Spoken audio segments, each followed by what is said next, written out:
What if I told you Barcelona's biggest problem wasn't money, it wasn't the players, it was a ghost?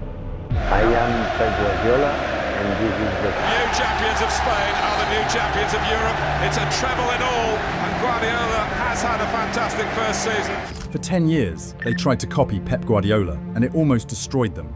Every manager after him became a prisoner of his legacy, chasing shadows of tiki-taka while Real Madrid collected trophies.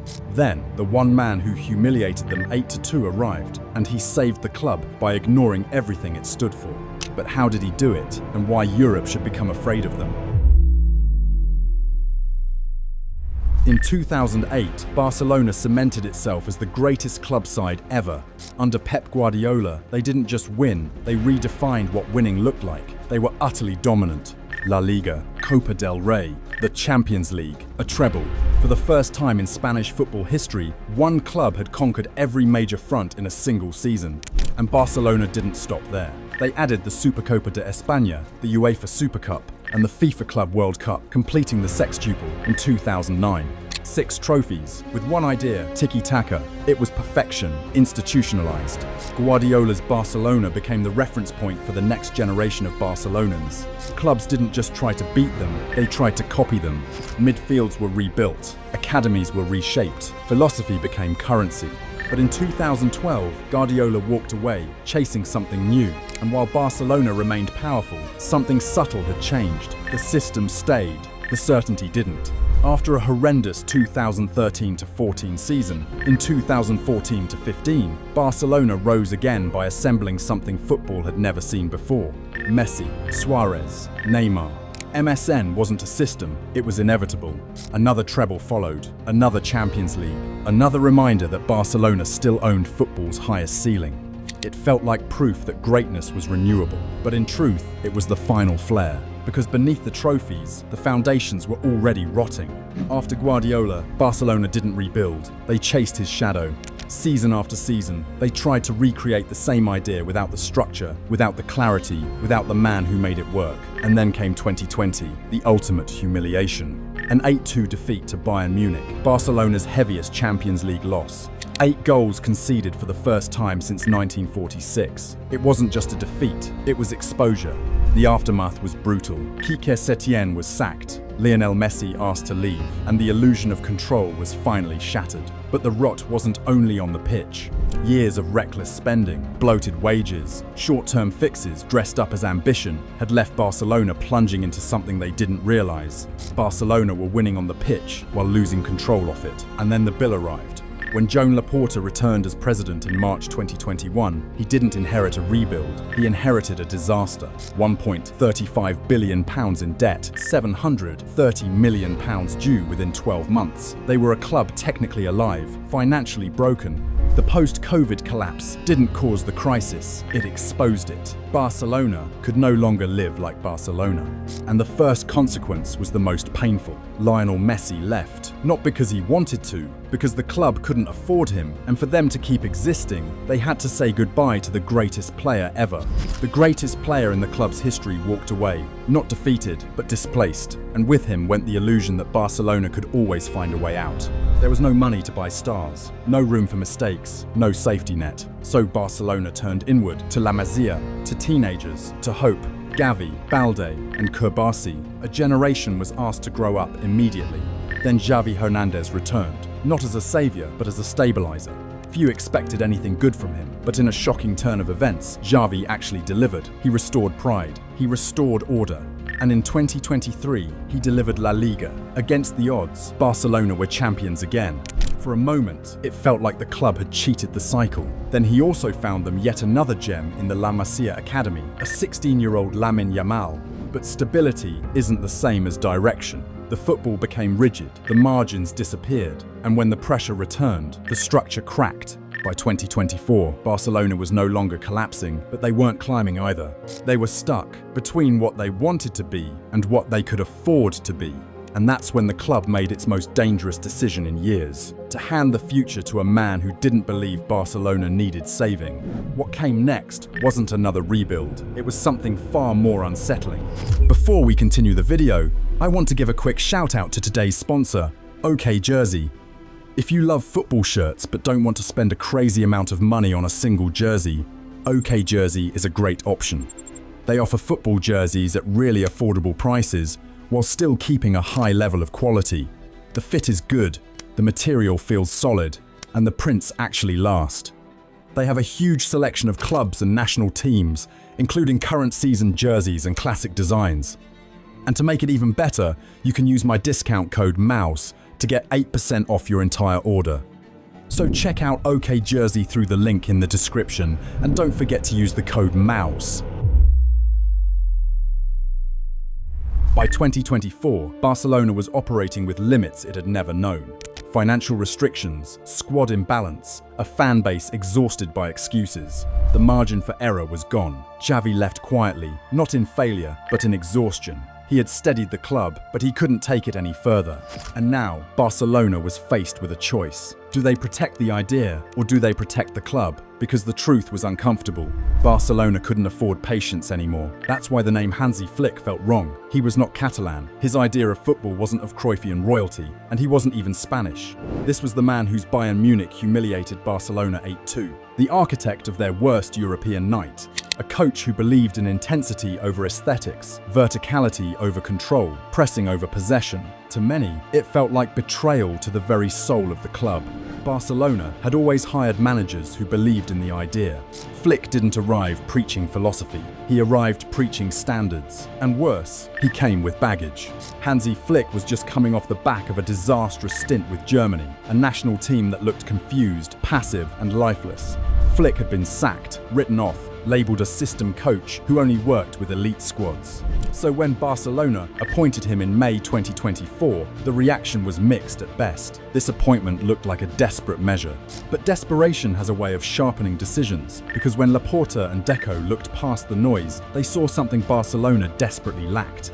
Flick didn't talk about restoring identity, he talked about restoring intensity, work rate, physical dominance, collective responsibility, and he didn't ask for signings. He accepted the limits of their finances.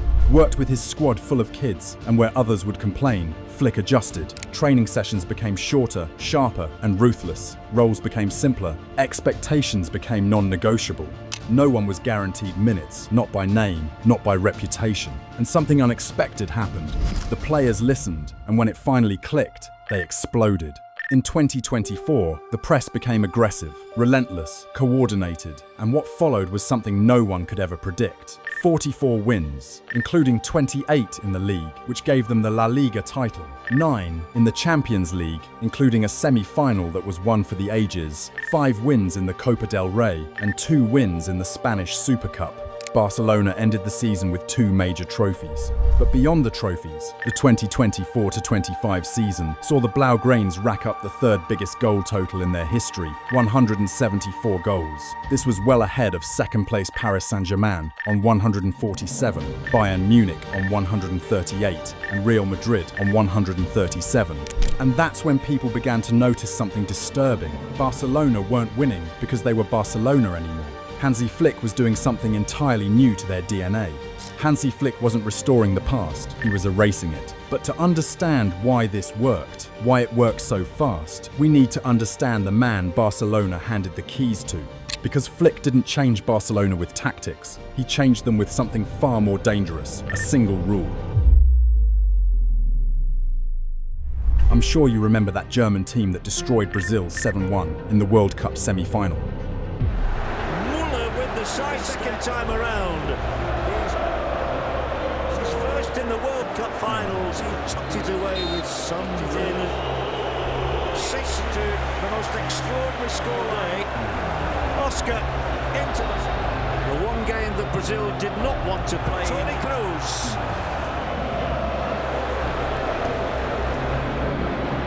In the World Cup final in Rio. It wasn't just a defeat, it was a dismantling. A footballing superpower taken apart in front of the world. But what you might have missed is that Hansi Flick was a crucial part of the coaching staff that made it happen. And no, this isn't one of those stories where the assistant helped a bit. Give me a second, you'll understand why. Before he became associated with pressing traps, ruthless transitions, and teams that suffocate opponents, Hansi Flick was just a midfielder trying to survive elite football. Between 1985 and 1990, Flick played 104 matches for Bayern Munich, scoring 5 goals. Not spectacular numbers, but they came during one of Bayern's most dominant domestic eras. In those 5 seasons, he won 4 Bundesliga titles, 1 DFB Pokal, and played in the 1987 European Cup final. He was part of winning machines, even if he wasn't the face of them. After Bayern, he played 44 matches for Köln, before injuries began to dictate his career. By 1993, his time at the professional level was effectively over. No farewell tour, no international caps. In fact, Flick never played for the German senior national team, only 2 appearances at under-18 level back in 1983. What all that tells you is Flick wasn't a Ronaldo or Messi type player. Flick didn't leave football as a star who expected respect to follow him into coaching. He left as a player who knew exactly what it felt like to be replaceable, so for him to get things done, he had to work twice as hard. But there is also something most people didn't know about Flick. Before he coached trophies, he sold shirts. Literally. In Bammental, a small German town, Flick ran a sports shop where he sold almost everything. Boots, jerseys, equipment, for years. While other former players chased coaching badges as fast as possible, Flick lived among fans, parents, kids, amateurs, people who loved football without power, money, or status. It grounded him, and it's not romantic to say this, it's practical. His coaching journey didn't start at a big club either. In 1996, Flick became player-manager of Viktoria Bammental, competing in the Oberliga Baden-Württemberg. They were relegated in 1998. He stayed anyway.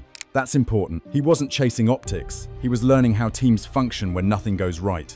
Then came Hoffenheim. In July 2000, Flick took over a club still deep in the lower divisions. In his first season, he won the league and earned promotion to the Regionalliga Süd. During his time there, he won the North Baden Cup 4 times in a row. He oversaw steady structural growth, and in 2003, he graduated top of his class at the German Sport University Cologne, alongside Thomas Doll. That detail matters too. Flick wasn't just learning by doing, he was learning academically, systematically. But football is unforgiving. After 4 failed attempts to reach the 2 Bundesliga, Hoffenheim let him go in November 2005. Another setback, another moment where ambition met reality. His next stop was at Red Bull Salzburg. Here, Flick worked under Giovanni Trapattoni and eventually under Lothar Matthäus. This was his first exposure to elite dressing rooms without being the final authority. He learned tactics, he learned structure, he learned player management, but he also learned what he didn't believe in. Trapattoni's defense-first approach taught Flick discipline, but also convinced him that control without initiative suffocates teams. That philosophical tension becomes crucial later. In August 2006, everything changed for him when Germany called. Flick joined Joachim Löw as assistant coach of the national team, and this wasn't ceremonial. He saw it as the most important time of his career to learn from a great mind like Joachim Löw. In Euro 2008, when Löw was suspended, Flick was effectively in charge for the quarter-final against Portugal. Germany won 3-2. From there, with Germany, they were Euro 2008 finalists, 2010 World Cup semi-finalists, Euro 2012 semi-finalists, and eventually 2014 World Cup winners with one of the most brutal goal-scoring feats against Brazil. But there is also something about that 7-1 defeat. Yes, he was the tactical mind behind the infamous 7-1 destruction of Brazil. As most of the players recall, right before the game, when Joachim Löw suggested they train extra, they didn't like the idea. However, when Flick had a go at them, upon seeing the ideas in his playbook, they were down for it almost immediately. Now, of course, Joachim Löw was credited for that game, but it was right then that Hansi Flick secured his place in the hearts of many, and soon enough, it would be his time to prove what he could do. For 8 years, Flick lived inside tournament football. He was very crucial to how Germany pressed like animals. He was the one who trained them to be ruthlessly efficient in set pieces. After the World Cup, Flick became sporting director of the DFB, then later returned to Hoffenheim in a similar role, briefly. By 2019, he was largely out of public conversation until Bayern Munich collapsed. When Niko Kovac was dismissed in November 2019, Flick wasn't hired as a visionary, he was a temporary solution. But in his first match, Bayern beat Olympiacos 2-0. Between November 2019 and May 2021, Flick lost just 7 games, won 7 out of 9 possible trophies, completed a continental treble, completed a sextuple, won the Champions League with a 100% win record, averaged 3 goals per game, won 83% of all matches, and oversaw a 23-game winning streak, a German football record. This wasn't tactical novelty, it was executed at maximum speed. Then came Germany again, this time as head coach, and it failed. Group stage exit at the 2022 World Cup, poor substitutions, loss of clarity. In September 2023, Flick became the first Germany manager ever to be sacked. A brutal ending. But here's the point Barcelona understood, and others didn't. Flick didn't fail because he lacked ideas. He failed because international football removes the one thing his system needs most: time. So when Barcelona hired him in May 2024, they weren't hiring the man who failed with Germany. They were hiring everything that came before. And in a club drowning in ideology, they hired someone who believed execution mattered more. And soon, Flick would prove that trust in him by transforming Barcelona forever. But here's the thing, Flick didn't change Barcelona with tactics. In fact, he had 0 of it for them. All he changed was one simple thing, and when he did, the world would come to find out just how deadly his team was. May 2024, Barcelona made the decision that would define their next cycle. After a trophyless 2023-24 season, Xavi Hernandez was gone. The rebuild he stabilized had stalled. The football was controlled but blunt, the belief was fragile, and the club could no longer afford stagnation. Joan Laporta didn't look for a philosopher. He knew of Hansi Flick's team, his compatibility with teams that had less. Hansi Flick was appointed Barcelona manager on a deal running through 2026. The logic was clear. Flick wasn't arriving with nostalgia or ideology. He arrived with proof, a sextuple at Bayern, a reputation for intensity, and a history of extracting maximum output from imperfect squads. There was no illusion about the context. Barcelona were financially constrained, the squad was thin, injuries were already piling up, and the summer window delivered just one major addition, Dani Olmo, and Flick didn't complain, not once. He walked into a broken balance sheet, a fragile dressing room, and a squad stitched together by circumstance, and went straight to work. What he inherited wasn't a finished team, it was a risk. An aging Robert Lewandowski, written off as declining, a 17-year-old prodigy in Lamine Yamal, too young to carry expectations, an out-of-favour Rafinha, short on confidence, long on pressure, a defence anchored by a teenage Pau Kubasi, an erratic Jules Koundé, and a raw Alejandro Balde still learning his limits. A goalkeeping situation that had become a punchline, Ter Stegen, uncertain and scrutinised, backed up by Iñaki Peña. So Flick improvised. He convinced Wojciech Szczesny, already retired, to return, not because the squad was ready, but because he needed calm, experience, control.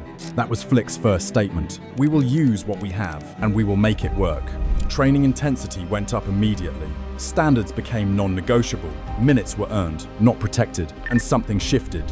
Rafinha stopped playing safe and started playing free. By the end of the season, he had contributed 22 goals, ranking just behind Mohamed Salah for assists across Europe's top 5 leagues. He also played 4,661 minutes, more than anyone else in the squad. Pedri followed, then Yamal.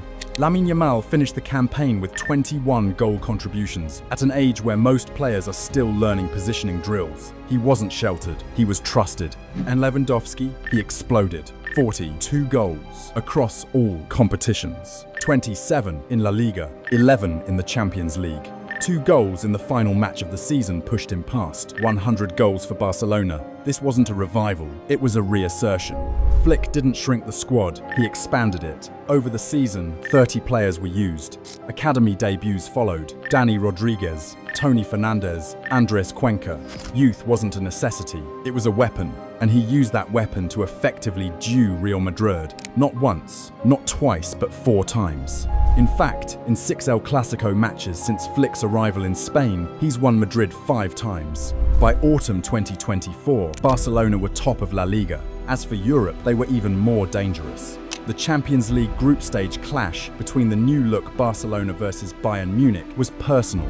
The club that once humiliated them 8-2 came to town, and this time Barcelona didn't hesitate. They pressed, they attacked, they dominated, they won, and Europe noticed. From there, the games came faster, louder, wilder, high-scoring ties, relentless tempo. The semi-final run was chaos, with 13 goals flying in both legs, momentum swinging, opponents overwhelmed by pace and bravery. It was the joint highest-scoring Champions League semi-final ever, with the 13 goals equaling the 2018 semi-final, when Liverpool also defeated Roma 7-6 on aggregate. Barcelona didn't win everything, but by the end of the 2024-25 season, something had changed. People knew there was a quiet and unmistakable feeling of dominance from these guys, and they weren't stopping anytime soon. Barcelona were back. But Flick wasn't finished. The first season announced Barcelona's return. The second was about domination. And that's where this story truly turns dangerous. This season was supposed to be harder. Barcelona were coming off a near-perfect year. Titles won, confidence restored, Europe alerted. History suggests that this is where young teams tend to stall, where injuries expose depth, where rhythm turns into repetition. Instead, Flick raised the ceiling again. After 19 La Liga matches, Barcelona had scored 53 goals, 4 points clear at the top, only 2 league defeats, currently riding a 9-match winning streak. Last season, after the same number of games, they had 38 points, 5 losses, and had already conceded 22 goals. This isn't a marginal improvement, it's separation. They're averaging 2.4 goals per game, conceding 0.8, and creating over 6 clear chances every match. But what makes it unsettling isn't the volume, it's the consistency. Even the loss to Real Madrid on October 26th didn't break them. That night, injuries stripped Flick of rhythm and options. Barcelona fell behind in the title race, written off again. But since that night, performances have been linear. They have been playing a kind of football where opponents don't lose because they're unlucky, they lose because they eventually run out of answers. And the Copa del Rey was the clearest proof. Barcelona didn't limp through it, they dismantled it. A 5-0 demolition of Athletic Bilbao in the semi-final, without Lamine Yamal. No improvisation, no panic, just structure doing its job. Then came Real Madrid again. This time, there was no shock, no chaos, no emotional swing, just execution. Barcelona beat Madrid to lift the Copa del Rey, completing Flick's 8th final victory in 8 attempts across his career. 8 finals, 8 wins. That isn't momentum, that's a habit.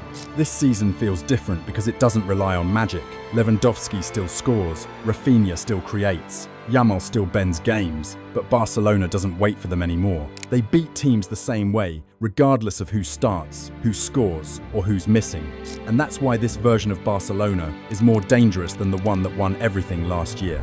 Last season felt explosive, this season feels calculated, and that's the uncomfortable truth. Hansi Flick didn't just revive Barcelona, he removed the variance from them. This team doesn't need a miracle, it doesn't need a moment, it doesn't even need inspiration, it just keeps going. So when people ask whether Barcelona have truly risen again, they're asking the wrong question. The real one is far simpler. If this version of Barcelona keeps improving without needing perfection, how exactly do you stop it? This isn't about possession, it isn't about chaos, it isn't even about trophies anymore. It's about a club that finally understands itself again, and a manager who knows exactly how to weaponize that understanding.